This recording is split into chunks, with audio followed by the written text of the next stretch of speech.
glimpse into the mental illness that afflicted King George III, the monarch who was known as the Mad King and has been immortalized in Broadway's Hamilton, has been shared by Buckingham Palace.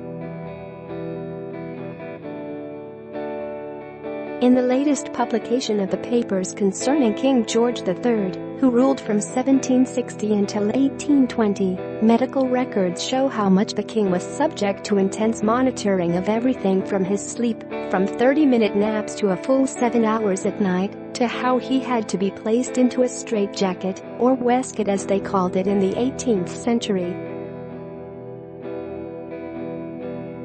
Get push notifications with news, features and more.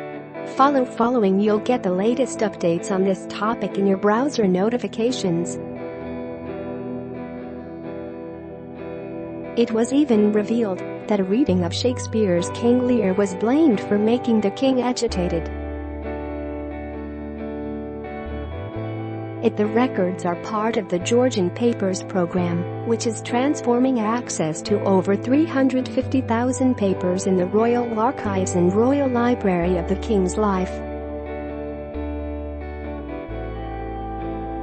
The first records that were shared last year suggest that he may have lived up to the Hamilton line, "If you leave I'll go mad," as he didn't show any signs of mental illness until after the revolt that led to America's independence.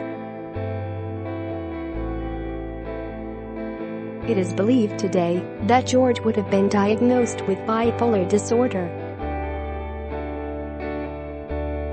The latest papers released by the Royal Collection show that between 1788-89 records of the king's manner and health were kept in a diary by his equerry, Robert Fulke Greville.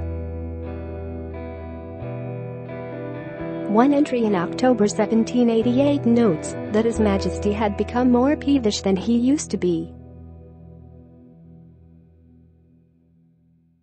He had become agitated and talking incessantly and incoherently.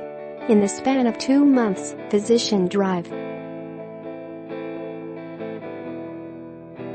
Francis Willis was summoned, and on December 20th of that same year, George's condition is noted to have deteriorated. HM became so ungovernable that recourse was had to the strait waistcoat. His legs were tied, and he was secured down across his breast, and in this melancholy situation he was, when I came to make my morning enquiries. Throughout George's illness, his son, the Prince of Wales, he became George IV, when he was made king, received regular letters from his father's physicians reporting on his eating and sleeping habits, along with further notable changes or developments in the king's behavior. In a letter dated December 18, 1788, and released by the Royal Collection, Sir Lucas Pepys tells the prince of further deterioration. This morning he is in nearly the same state he was in the evening, but is more agitated and confused, perhaps from having been permitted to read Shakespeare's King Lear. Things seemed to improve in March 1811. There is a nervousness and anxiety to be declared well, and a distrust of the physicians, according to one of the papers. Slept 4 hours.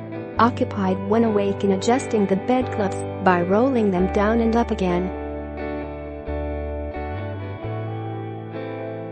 Did not talk much, but twice betrayed delusion. The regular reports to the Prince of Wales continued until the king died at the age of 81 on January 29, 1820.